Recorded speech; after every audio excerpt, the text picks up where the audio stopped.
آیت نمبر 1 قرآن پاک کی جس پر ان کو تکلیف ہے، سنلقی فی قلوب الذین کفروا الرعب بما اشرکوا باللہ ما لم ينزل به سلطانا ومأواهم النار وبئس مثوى الظالمین۔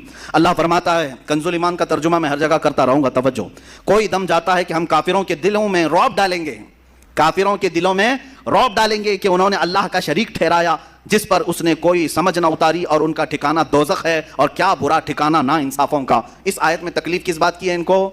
تکلیف کس بات کی ہے؟ اس بات کی ہے کہ یہ اللہ تمہارا کہہ رہا ہے کافروں کے دلوں میں مسلمانوں کا رعب ڈالے گا، رعب ڈال کر کے رکھے گا، ہم سب کو ڈرائے گا تمہارا اللہ۔ یہ آیت نمبر 1، اور اس سے ان کو اعتراض ہے کہ یہ کیسی بات ہے کہ قرآن کہتا ہے تمہارا رعب ہمارے دلوں میں ڈالیں گے۔ اللہ فرما رہا ہے نا، اللہ فرما رہا ہے، چلو ٹھیک ہے، ہم اللہ کے بندے ہیں، اللہ اگر ہمیں یہ بات فرما رہا ہے تو ہم تو ناز سے جھومیں گے۔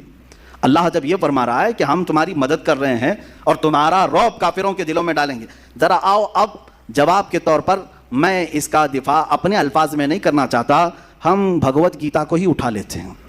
شریمد بھگوت گیتا میرے پاس موجود ہے، پوری کتاب میرے پاس ہے، اس کا اردو ترجمہ جس نے کیا ہے وہ بھی میرے پاس موجود ہے، پرم پوجیہ ایسی بھکتی ویدانت سوامی شریلا پربھو پاد، جنہوں نے اس کا ترجمہ کیا ہے، وہ کتاب میرے پاس موجود ہے۔ اب پڑھتا ہوں، سنو۔ رگ وید بھی ہے، ان کے 4 وید مشہور ہیں، یجر وید، اتھر وید، سام وید، رگ وید۔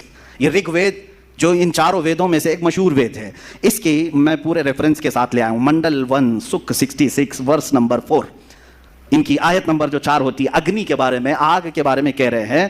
جو آیت آپ نے پڑھا نا، اللہ نے فرمایا کہ ہم تمہارا رعب کافروں کے دلوں میں ڈالیں گے، سیم ٹو سیم ٹاپک اس رگ وید میں کہا جا رہا ہے کہ آگ جو اگنی ہوتی ہے، وہ کہہ رہا ہے، بھگوان کہتا ہے کہ آگ کے بارے میں کہا جا رہا ہے کہ یہ دہشت پیدا کرنے والی آگ دہشت کے ساتھ حملہ کرے گی۔